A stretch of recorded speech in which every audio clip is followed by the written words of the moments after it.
আসসালামু আলাইকুম। আমি মম হালিমা। সবাই কেমন আছেন? আলহামদুলিল্লাহ, আমরাও ভালো আছি। আপনারা ভিডিও দেখেই বুঝতে পারছেন এটা হচ্ছে আমার বাবার বাড়ির ভিডিও। এখন চা খাবো, তাই মায়ের দুধের পাতিল থেকে দুধ নিয়ে নিচ্ছি। আগে খুব একটা চা খেতাম না। যেই সকালে ঘুম থেকে উঠতাম 9:30 10টা নাগাদ একেবারে ভাত খেয়ে নিতাম। এখন মনে হয় চার প্রেমে পড়ে গেছি, চা না খেলে যেন চলেই না। দুধ দিয়ে 2 কাপ চা বানিয়ে নিচ্ছি, আমি আর মা মিলে খাবো।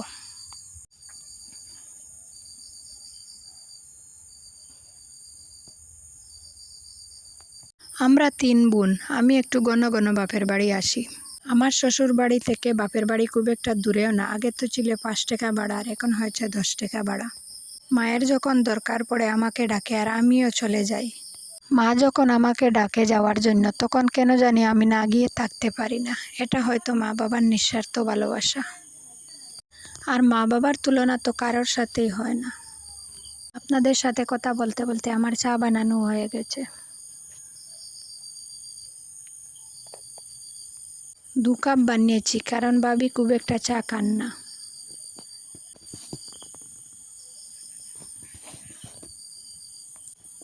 তো চা খাওয়ার পর দেখলাম আব্বা কতগুলা পেয়ারা গাছ থেকে পেরে আনলেন। এখন তো পেয়ারার সিজন চলছে, যেখানে যাই সেখানে পেয়ারা দেখা যাচ্ছে।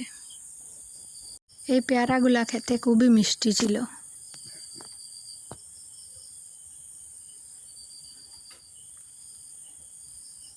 এখন দুপুর টাইম, ঘরে একটা জাম্বুরা ছিল, তাই ওটাকে সবাই মিলে ভর্তা করে খাচ্ছি। জাল জাল করে কিছু খাইতে ইচ্ছে করছিল। রসুন আর শুকনা মরিচ পুড়ে এটাকে ভর্তা করে নিয়ে খাচ্ছি সবাই।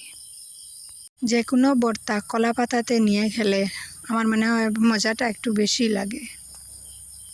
ওই কারণে গিয়েছিলাম। আমাদের ঘরে মা, আব্বা আর ভাবি ছাড়া তো আর কেউ নেই এখন বাড়িতে। ভাবি বলছিলেন ওই যে আমরা পুলি পিঠা বানিয়ে খাই, এসব ওরা নাকি কোনোদিন খায়ও নি আর কোনোদিন বানানো নি। মা আমাকে ফোন করে বলছিলেন যে বানিয়ে আমরাও খাবো আর তুইও নিবি। ওই যে বলছিলাম মায়ের কথা ফেলতে পারি না, তাই চলে গিয়েছিলাম। চালগুলা মিক্সারেও কুটে নিলে পারতাম। এতগুলা চাল তো, তাই ভয় পাইছিলাম মিক্সারে কুটলে যদি মিক্সারটা খারাপ হয়ে যায়। তাই আমি আর আমার চাচাতো বোন মিলে গালচিয়াতে কুটে নিচ্ছি।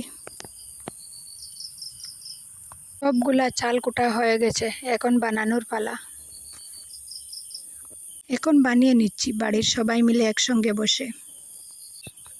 যে কোনো কঠিন কাজ বাড়ির সবাই মিলে একসঙ্গে বসে যদি করা যায়, তাহলে কষ্টটা একটু কম হয়। আমরা সবাই মিলে আড্ডা গল্প করতে করতে বানিয়ে নিচ্ছি। আমি ছোটবেলা থেকেই দেখে আসছি, আমাদের বাড়িতে যখন পিঠা বানানো হতো বা অন্যান্য কোনো কঠিন কাজ পড়তো, সে সময় আমরা বাড়ির সবাই মিলে একসঙ্গে বসে করত। খুব ভালো লাগতো। আগেকার আমাদের মা চাচিরা যেভাবে চলাফেরা করতো, যেভাবে মিলেমিশে থাকতো, এখনকার মানুষের চলাফেরার সাথে খুব একটা মিলে না। কেন জানি মনে হয় আগেকার মানুষ থেকে ওই যুগের মানুষগুলা একটু আলাদা। আমার কথার সাথে হয়তো সবার না মিলতেও পারে, সবাই তো আর এক না। পিঠাগুলা বানানো হয়ে গেছে, পিঠার সাথে মটর ঘুগনি দিয়ে খাবে, তো মা এখানে মটর ঘুগনিটা বানিয়ে নিচ্ছে। তারপর হঠাৎ করে দেখি বুবু চলে আসছে, দেখে তো খুবই খুশি হলাম। আবারও সবাই মিলে চা খেয়ে নিচ্ছি। এর সাথে ছিল ব্রেড, বনরুটি, পেটিস আর মশলার সন্দেশ। সেই দিন মশলার সন্দেশও বানিয়েছিলাম। মশলার সন্দেশের রেসিপিটাও দিয়েছি, আপনারা যদি না দেখে থাকেন তাহলে দেখে নেবেন। তারপর ওদেরকে ভাত দিয়ে দিলাম দুপুরের, ওরা ভাত খেয়ে নিচ্ছে। আমার চাচা শ্বশুরের ঘরে ক্ষীর বানানো হয়েছিল। আমার চাচাতো ননদ ভিডিও করে আমাকে পাঠিয়ে দিয়েছে। বলছে ভাবি তোমার ভিডিওর মধ্যে আমরা যে ক্ষীরটা বানিয়েছিলাম সেটা একটু দেখাইও। আমি বাড়িতে নেই, ও আমাকে ভিডিও করে পাঠিয়ে দিয়েছে। তো আজকের ভিডিওটা এই পর্যন্ত। আল্লাহ হাফিজ। আসসালামু আলাইকুম।